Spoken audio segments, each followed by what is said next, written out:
Hello everyone, welcome है। आज के इस वीडियो में हम इकोसिस्टम पार्ट सेकंड, ये हमारा वीडियो का होगा आज, और इसमें हम बात करेंगे functions of ecosystem.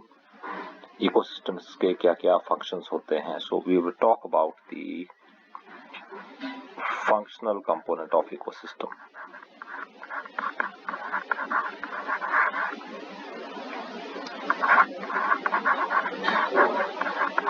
Functional components की बात करते हैं हम। फंक्शनल कंपोनेंट में सबसे पहले हम बात करेंगे प्रोडक्टिविटी की।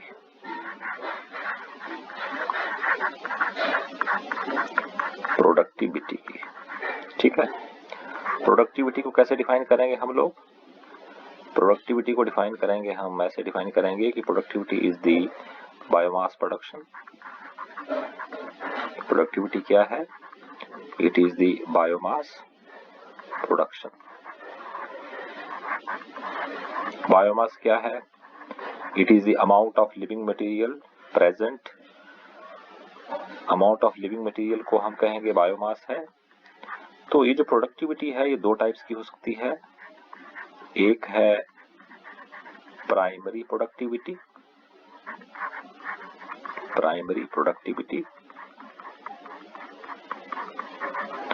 और दूसरी है हमारे पास, दूसरी टाइप है इसकी secondary productivity.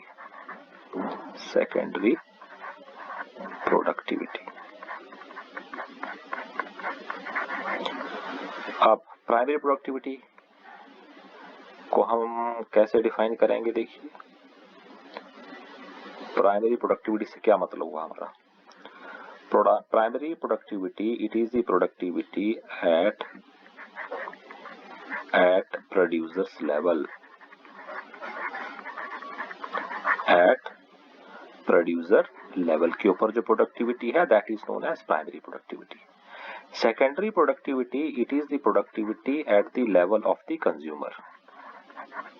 You know that consumers are dependent on the producers के ऊपर डिपेंडेंट है। तो जो consumers बायोमास प्रोड्यूस करेंगे that will be the secondary productivity. So it is at the consumer level. ठीक है, या हम इसको ऐसे कह सकते हैं, डिफाइन कर सकते हैं, it is the primary productivity is the formation of biomass का फॉर्मेशन बाय और थ्रू फोटोसिंथेसिस।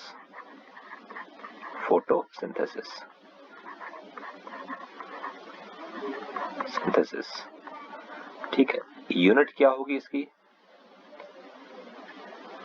आपने पढ़ा होगा, व्हाट इज द यूनिट? इसकी यूनिट क्या होगी? What will be the unit? I hope ये कलर आपको नहीं दिख रहा होगा। Let me change the colour. What will be the unit? देखिए, इसकी यूनिट होगी प्रोडक्टिविटी ग्राम पर मीटर स्क्वायर पर ईयर। ठीक है, और इसको हम ऐसे लिख सकते हैं शॉर्टकट में, ग्राम पर मीटर स्क्वायर पर ईयर।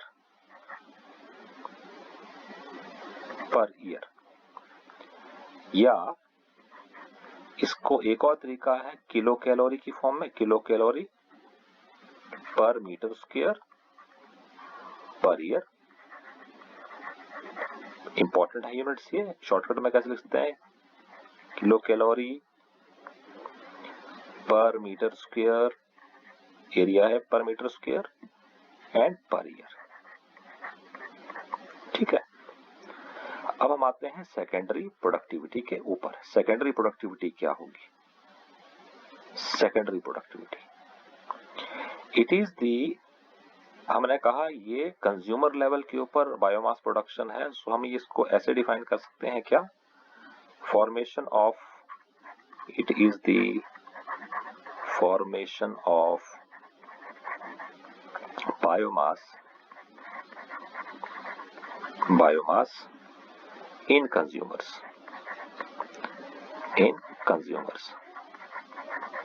जो कंज्यूमर्स बायोमास बनाएंगे that will be the secondary productivity. ठीक है, अब हम प्राइमरी प्रोडक्टिविटी को क्लासिफाई करेंगे, कितने टाइप की हमारी प्राइमरी प्रोडक्टिविटी हो सकती है। सो लेट मी, इसको हम क्लासिफाई करते हैं कि कितने टाइप की हो सकती है। थोड़ा सा पेज स्क्रॉल डाउन कर लेता हूं मैं।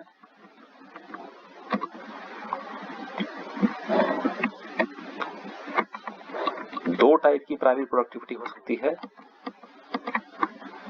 देखेंगे थोड़ा।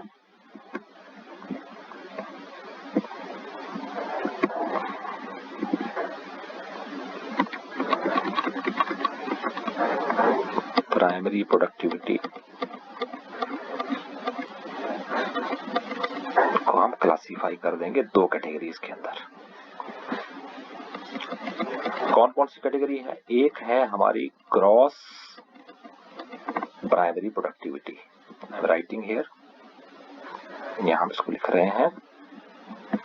क्या लिख रहे हैं हम कि प्राइमरी प्रोडक्टिविटी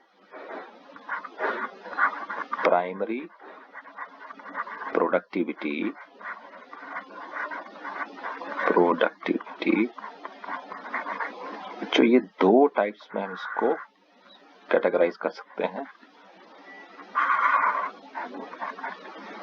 एक है,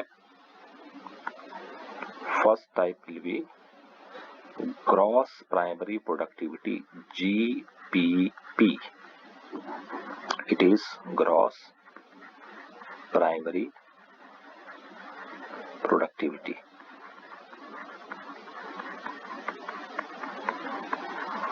And it could be, second type is NPP.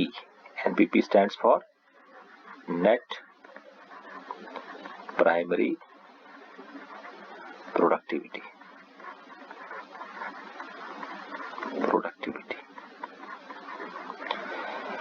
What is GPP? क्या है? ग्रॉस प्राइमरी प्रोडक्टिविटी क्या है? ग्रॉस प्राइमरी प्रोडक्टिविटी को हम डिफाइन कर सकते हैं कैसे? It is the total biomass produced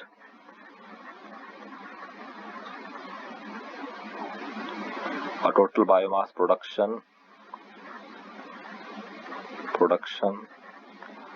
after photosynthesis। After photosynthesis के बाद, आफ्टर फोटोसिंथेसिस। लेकिन एनपीपी को डिफाइन हम करेंगे net primary productivity. NPP is equal to gross primary productivity, means amount of biomass produced after photosynthesis minus organism will also perform respiration, so R will be the respiratory loss। तो अगर हम respiratory loss को इसमें से minus कर देते हैं, then जो प्रोडक्टिविटी बचेगी, जो बायोमास बचेगा, that is NPP. So NPP को डिफाइन कैसे कर सकते हैं हम? Can we call it as biomass available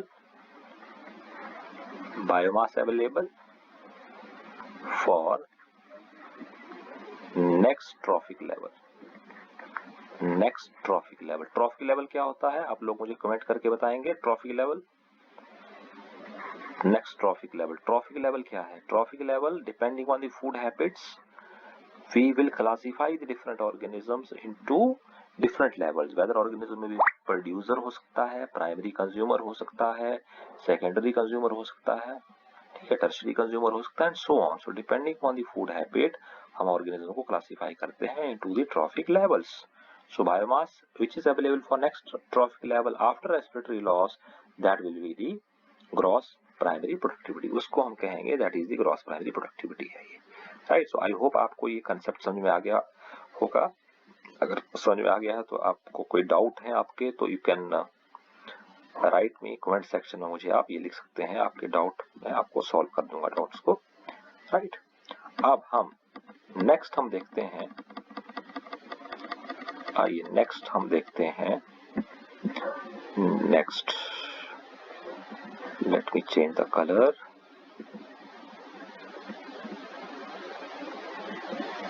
okay, हम दो तरह के इकोसिस्टम को कंपेयर करते हैं यहाँ पे। कभी कभी हमारे पास एग्जांपल आ जाते हैं। First is the most productive ecosystem. Productivity के बेस के ऊपर will have most productive ecosystem.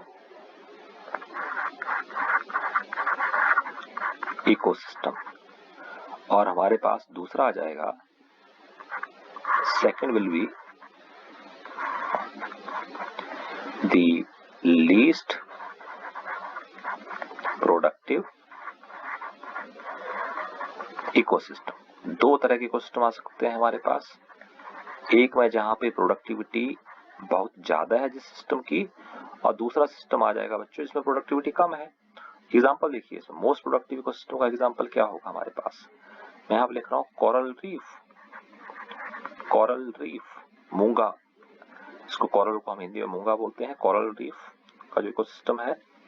Then we will have tropical rain forest. Yes, tropical rain forest की प्रोडक्टिविटी जो होगी ज्यादा होगी। देन अगर हम बात करेंगे इसकी शुगर केन फील्ड की, शुगर केन फील्ड की प्रोडक्टिविटी ज्यादा होती है। शुगर केन कौन सा प्लांट है, C3 या C4 है? कमेंट करके बताएं जल्दी से, कौन सा प्लांट है ये? C4 प्लांट है। Yes, it is a C4 plant. 11th में आपने पढ़ा है C4 plants. Least productive ecosystems, deep oceans. Deep oceans में प्रोडक्टिविटी क्या है? कम है। डेजर्ट्स में प्रोडक्टिविटी कम है। आर्कटिक एंड एल्पाइन टुंड्राज में प्रोडक्टिविटी कम है। लीस्ट एग्जांपल्स आपको आते हैं। नाउ अब प्रोडक्टिविटी, इसका मतलब it means that there must be a reason for the low productivity. Low productivity क्यों है और हायर प्रोडक्टिविटी क्या है, and what are the factors who are affecting the primary productivity को अफेक्ट कौन कौन से फैक्टर कर रहे हैं।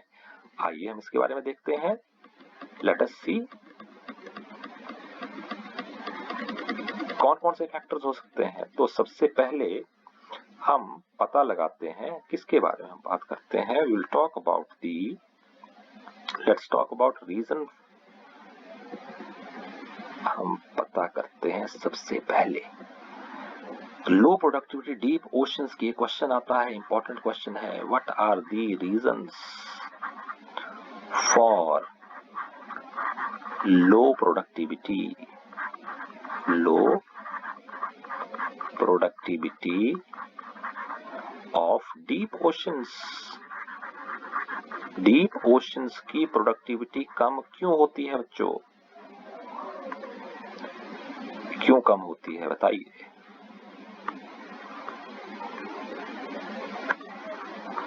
यस, सोचिए। इसके दो फैक्टर हैं। एक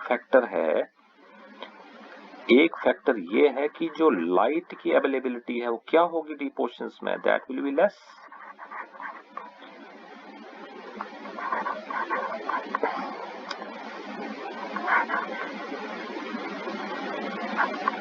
लाइट अवेलेबिलिटी होगी कम, तो लाइट अवेलेबिलिटी है कम, रेट ऑफ फोटोसिंथेसिस होगा कम, रेट ऑफ फोटोसिंथेसिस कम होगा तो फोटोसिंथेसिस होगा कम।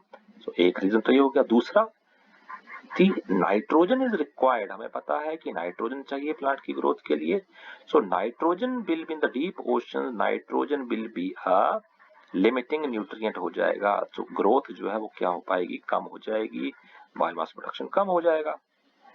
राइट, ठीक है। अब हम इसी के साथ हम बात कर लेते हैं, किसकी बात कर लेते हैं बच्चों? Let's talk about the factors affecting primary productivity. What are the factors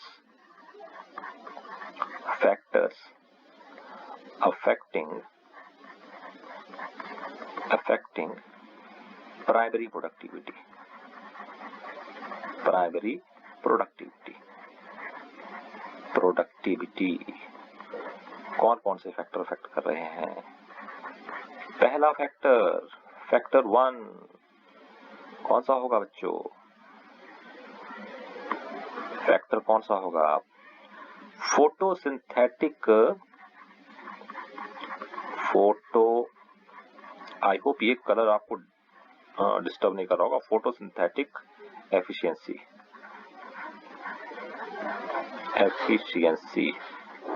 ये समीर का फेवरेट कलर है जिसको मैं यूज कर रहा हूं।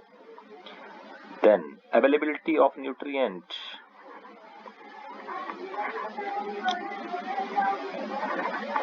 availability of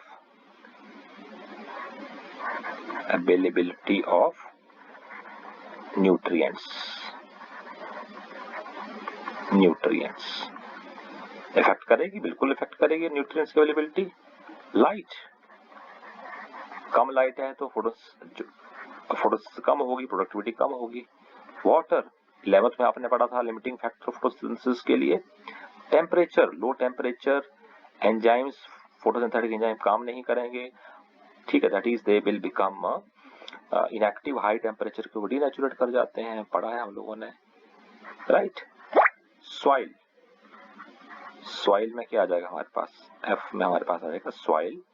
सॉइल में हमारा पीएच ऑफ सॉइल इफेक्ट करेगा, बिल्कुल करेगा। मॉइस्चर एंड अदर फैक्टर्स आ जाएंगे हमारे पास, ठीक है।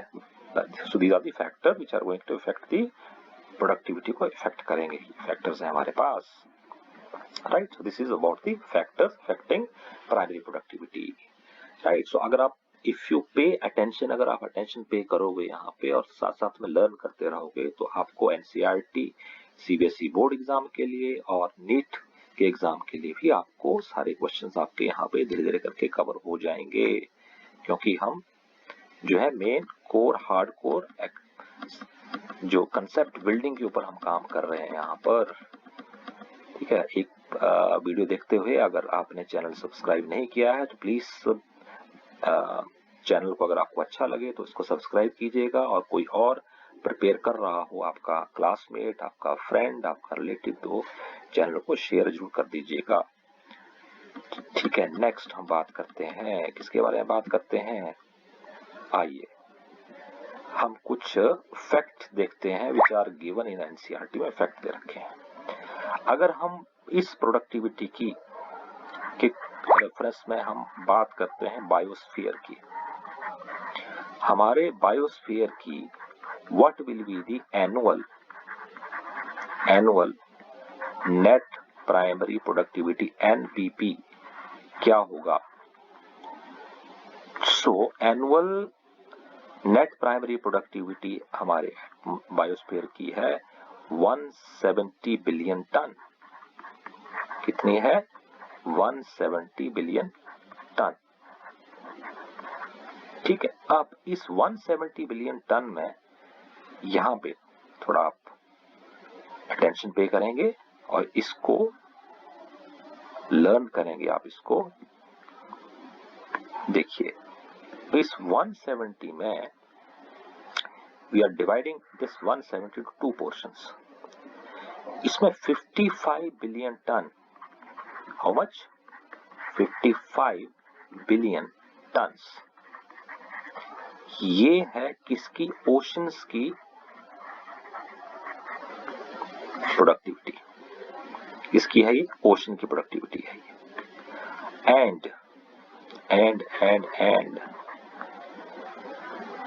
एंड इसके अलावा कितनी बची तो आपके पास? 115 बिलियन टन्स, ये प्रोडक्टिविटी किसकी है? ये है टेरिस्ट्रियल जो हमारा सिस्टम है, इकोसिस्टम है, उसकी प्रोडक्टिविटी है ये। सो ये इंपॉर्टेंट है आपकी। एनुअल प्रोडक्टिविटी बायोस्फीयर की कितनी है? 170 में से 55 जो बिलियन टन है वो है ओशन की है, और 115 बिलियन टन जो है टेरेस्ट्रियल इकोसिस्टम की होगी, right. So this is about the productivity first. Now दूसरे कंपोनेंट के ऊपर हम चलते हैं, दूसरे फंक्शन के ऊपर हम चलते हैं, और दूसरा फंक्शन हमारे पास डिकम्पोजिशन। इकोसिस्टम में डिकम्पोजिशन भी तो हो रहा है, तो डिकम्पोजिशन की बात करते हैं हम अब।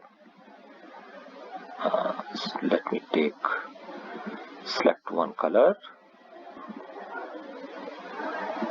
पेन में यहाँ पे ले लेता हूँ, यस, सॉरी रेडी। डिकम्पोजिशन दूसरा function, decomposition second function. Decomposition. If you think decomposition is very important function of our ecosystem, हमारे इकोसिस्टम का बहुत इंपॉर्टेंट फंक्शन है बच्चों ये। तो decomposition की जब हम बात करेंगे तो कैसे होता है ये होता है फ्रेगमेंटेशन से। इसमें decomposition कैसे होगा? फ्रेगमेंटेशन होगा, कैटाबॉलिज्म होगा और लीचिंग होगी। लीचिंग। कैटाबॉलिज्म कैसे होता है बच्चों? कैटाबॉलिज्म में हमारे पास ह्यूमिफिकेशन होगा, ह्यूमिफिकेशन एंड मिनरलाइजेशन होगा, मिनरलाइजेशन होगा। ठीक है, डिकम्पोजिशन के फंक्शन की जब हम बात करेंगे तो अब वन बाय वन हम देखते हैं how fragmentation is taking place. Fragmentation कैसे हो रहा है, कैटाबॉलिज्म कैसे हो रहा है एंड लीचिंग कैसे हो रही है। हम एक, क्योंकि it is a cyclic event decomposition, so will talk about, हम वन एक एक करके इसको हम डिस्कस करते हैं। ठीक है, इसको अंडरस्टैंड करेंगे बड़े ध्यान से, ये बहुत इंपॉर्टेंट डिकम्पोजिशन का टॉपिक है। It is very very important for examination point of view. So first component हमने कहा डिकम्पोजिशन कैसे होती है। सबसे पहले होगा इसमें फ्रेगमेंटेशन। डिकम्पोजिशन में सबसे पहले हम ये कह रहे हैं fragmentation will take place. Fragmentation, fragmentation नाम से आपको पता लग रहा होगा what is fragmentation. Fragmentation is sort of, what is it? नया कलर ट्राई करते हैं कोई और। फ्रेगमेंटेशन क्या है? It is the breakdown. What is fragmentation? थोड़ा थिकनेस बढ़ाएंगे इसकी। It is the breakdown. Fragmentation का मतलब ब्रेकडाउन, किसका? Breakdown of complex organic matter, complex organic matter by, कौन तोड़ेगा इसको? Small invertebrates. 11th में आपने इनवर्टिब्रेट्स पढ़े, ठीक है। इनवर्टिब्रेट्स में यहाँ जैसे मैं एग्जांपल दूं, यहाँ पे किसका एग्जांपल दूंगा इनवर्टिब्रेट में? अर्थवर्म। अर्थवर्म का साइंटिफिक नेम क्या है? फर्टाइमा। टर्माइट्स, टर्माइट्स फ्रेगमेंटेशन कर रहे हैं। तो हम ये जो इनवर्टिब्रेट्स हैं ये क्या करते हैं? What they are doing? Yes, what they are doing, ये क्या करते हैं? दे इंजेस्ट ऑर्गेनिक मैटर को इंजेस्ट कर लेंगे। ये दे इंजेस्ट ऑर्गेनिक मैटर को इंजेस्ट कर लेंगे। ठीक है, तो हम इन इनवर्टिब्रेट्स को क्या कहेंगे? Can we call them as detritivores? Detritivores बोल सकते हैं इनको हम, बिल्कुल बोल सकते हैं, क्यों नहीं। अच्छा, ये इंजेस्ट करेंगे इस ऑर्गेनिक मैटर को, तो फिर क्या होगा? इनका जो फीकल मैटर होगा, इंजेस्ट करेंगे इसको, डाइजेस्ट करेंगे इनको, तो इनका जो फीकल मैटर होगा, इस फीकल मैटर के ऊपर बैक्टीरिया वर्क करेगा, बिल्कुल करेगा, जो फीकल मैटर होगा इनका। ठीक है, एंड इनका जो फीकल मैटर होगा उसके ऊपर माइक्रोब्स काम करेंगे, तो ये फीकल मैटर प्रोवाइड करेगा लार्ज सरफेस एरिया, किसके लिए? For the bacteria and fungi की ग्रोथ के लिए, for the growth of large surface area faecal matter provide करेगा for the growth of bacteria and fungi. इसके ऊपर बैक्टीरिया एंड फंजाई ग्रो करेंगे तो उसके लिए इनका faecal matter large surface area provide करेगा, और ये जो फीकल मैटर जो होगा ये क्या हो जाएगा? पुल्वेराइज्ड हो जाएगा। पुल्वेराइज्ड मतलब फीकल मैटर में क्या होगा? मॉइस्चर होगा ना। तो फीकल मैटर क्या है? लुब्रिकेटेड है, लुब्रिकेटेड है और लार्ज सरफेस एरिया प्रोवाइड करने से इनके ऊपर बैक्टीरिया और फंजाई की ग्रोथ ज्यादा अच्छी होगी, मींस फ्रेगमेंटेशन जो है और अच्छे तरीके से होगा, राइट। तो फ्रेगमेंटेशन बैक्टीरिया के कारण और माइक्रोब्स की फर्दर एक्टिविटी कारण फ्रेगमेंटेशन हो गया फर्स्ट। नेक्स्ट, फ्रेगमेंटेशन के बाद क्या बात की थी हमने कहा था फिर हम होगा catabolism. Then next is catabolism. What is catabolism? Catabolism क्या है? Catabolism, let me write here catabolism. What is catabolism? Catabolism क्या है? Okay, catabolism is the breakdown of complex organic matter, complex organic matter का ये breakdown है। Sorry, catabolism क्या है? By the actions of digestive enzyme का, sorry just a minute, इसको थोड़ा सा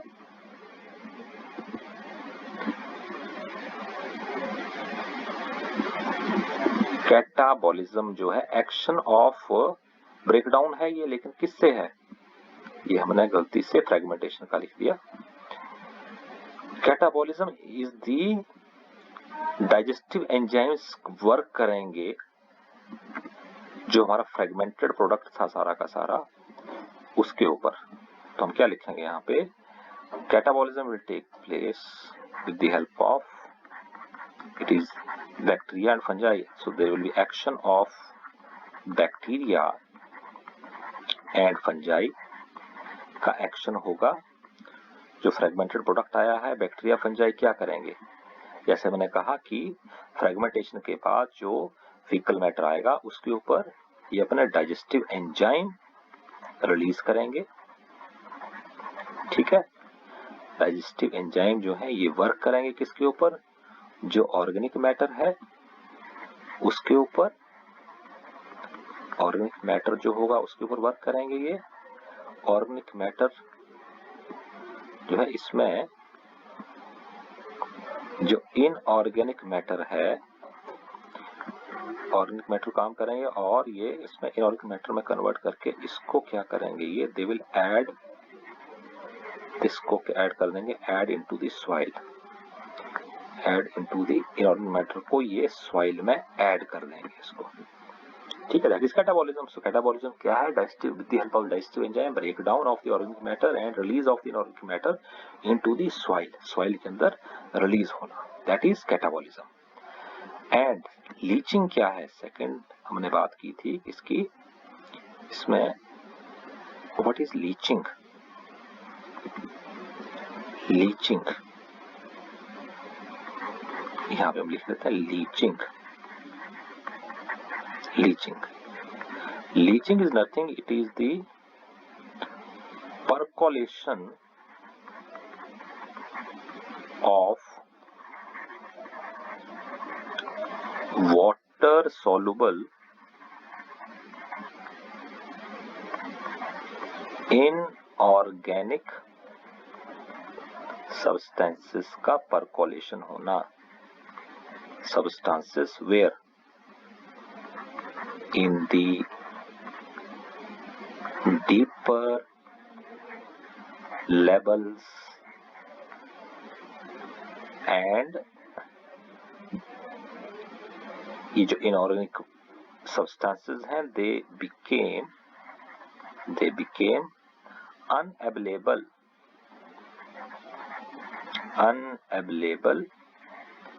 to plants, ये प्लांट्स को हो जाएंगे अनअवेलेबल हो जाएंगे प्लांट्स को, that is known as the leaching, उसको हम कह रहे हैं लीचिंग। ठीक है, थर्ड स्टेप हमने कहा था डिकम्पोजिशन में, that is leaching will take place. So leaching हो रही है, राइट। अब हमने कैटाबॉलिज्म में हमने ये कहा था कि कैटाबॉलिज्म में ह्यूमिफिकेशन भी हो रही है कैटा, ठीक है। What is humification? वो ह्यूमिफिकेशन क्या है? What is humification? इसको एक बार देख लेते हैं हम लोग।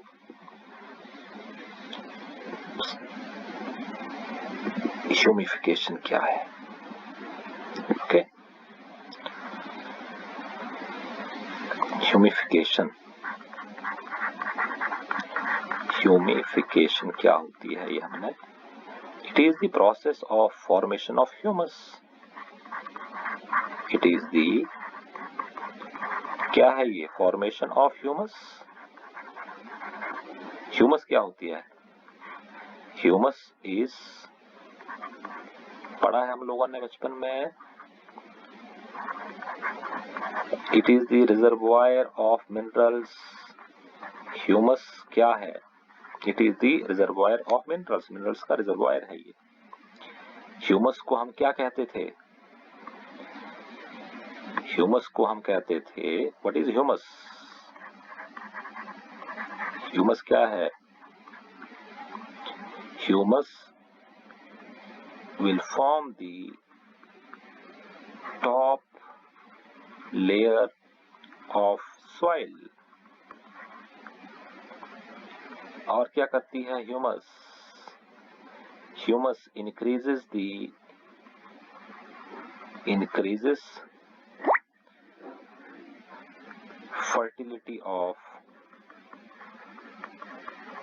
fertility of soil की फर्टिलिटी को इंक्रीज करती है, ठीक है। ह्यूमस क्यों होता है ऐसे? हमने ये भी पढ़ा है, क्या पढ़ा है हमने? वाटर होल्डिंग कैपेसिटी ह्यूमस की क्या होती है? हाई होती है। Water holding capacity of humus, water holding capacity is high, पढ़ा है हम लोगों ने, ठीक है। ह्यूमस की हाई होती है। अब ये जो ह्यूमस है बच्चों, ये देखिए, ह्यूमस में पार्शली डिकम्पोज्ड ऑर्गेनिक मैटर्स हैं। एग्री करेंगे सब लोग? ह्यूमस में क्या है? ह्यूमस में है partially decomposed organic matter. Comment section में बताएंगे सब लोग। ह्यूमस हाईली रेजिस्टेंट है, ह्यूमस इज हाईली रेजिस्टेंट है, ये highly resistant to microbial activities के लिए ये हाईली रेजिस्टेंट है, ठीक है। रेट ऑफ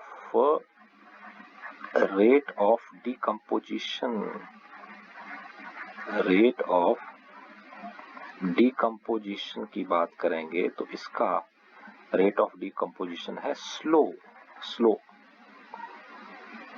ह्यूमस एमॉर्फस है, कोलॉइडल इन नेचर है, यस, स्लाइटली एसिडिक है, स्लाइटली एसिडिक है, और क्या है, और ये डार्क इन कलर है, it is dark coloured, humus dark coloured होती है। तो ह्यूमिफिकेशन में there will be formation of humus, humus का फॉर्मेशन होगा। ठीक है, ओके। नेक्स्ट हम एक और चीज देखते हैं। देखिए इसमें एक और क्वेश्चन बच्चे generally students get confuse into it. What is the confusion? Confusion is students they may confuse in detritus और लिटर में कंफ्यूज होते हैं। What is detritus? डेट्रिटस क्या है? डेट्रिटस कुछ नहीं है बच्चों, it is the dead matter.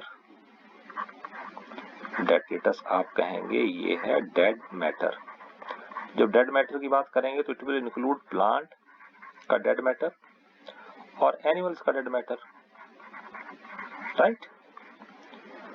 अच्छा, एक तो ये हो गया। अब तो लिटर क्या है sir? What is litre? Litre is the dead matter of plant only. Litre is the dead matter of plants, dead matter of plant only. I hope आपको डिफरेंस समझ में आ गया होगा। ठीक है, नाउ नेक्स्ट अब हम बात करते हैं किसकी? मिनरलाइजेशन की। मिनरलाइजेशन क्या होता है? आइए मिनरलाइजेशन की बात करते हैं। What is mineralization? Okay, mineralization क्या है?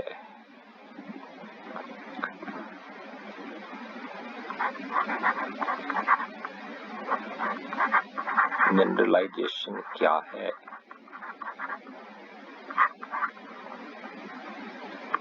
मिनरलाइजेशन को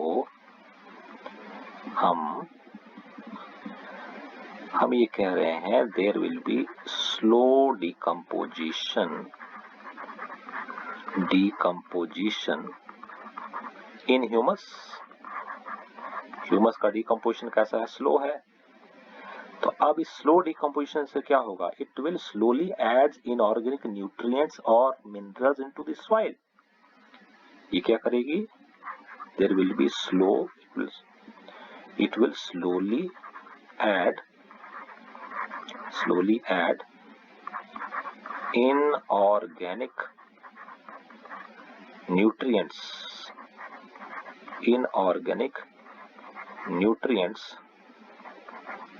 into the soil, ये सॉइल में धीरे धीरे ऐड करेगी। इसको हम कह रहे हैं, क्या कह रहे हैं? मिनरलाइजेशन। इस प्रोसेस को हम कहते हैं इट इज मिनरलाइजेशन। ठीक है, अब नेक्स्ट जो है वो हम बात करते हैं व्हाट इज न्यूट्रिएंट इमोबिलाइजेशन। क्या है immobilization? What is it? This is also ये immobile nutrient. You might have heard about immobile nutrient. So nutrient immobilization को हम कहेंगे it is the amount of inorganic nutrients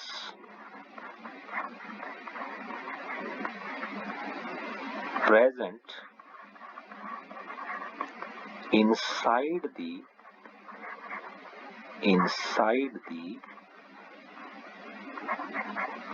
microbes. ठीक है, so inside the microbes का मतलब क्या है? They are the, can we call them as, क्योंकि ये तो माइक्रोब्स के अंदर है तो ये क्या है? इमोबाइल है, न्यूट्रिएंट हो जाएगा, इमोबाइल न्यूट्रिएंट। क्योंकि न्यूट्रिएंट के अंदर है तो रिसाइकलिंग नहीं हो सकता इनका। So amount of inorganic nutrient present inside the microbe, microbe के अंदर चला जाएगा न्यूट्रिएंट वो, ठीक है, तो उसको हम कहेंगे immobile nutrient, right.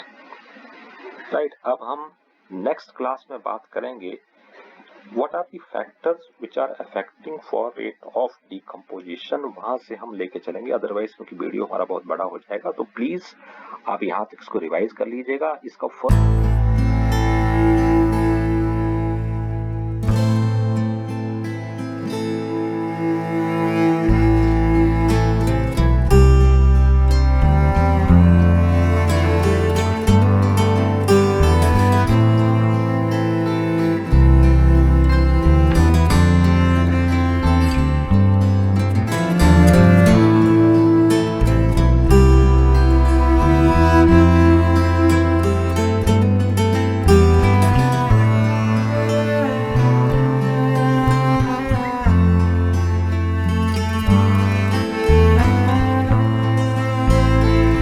keep on learning.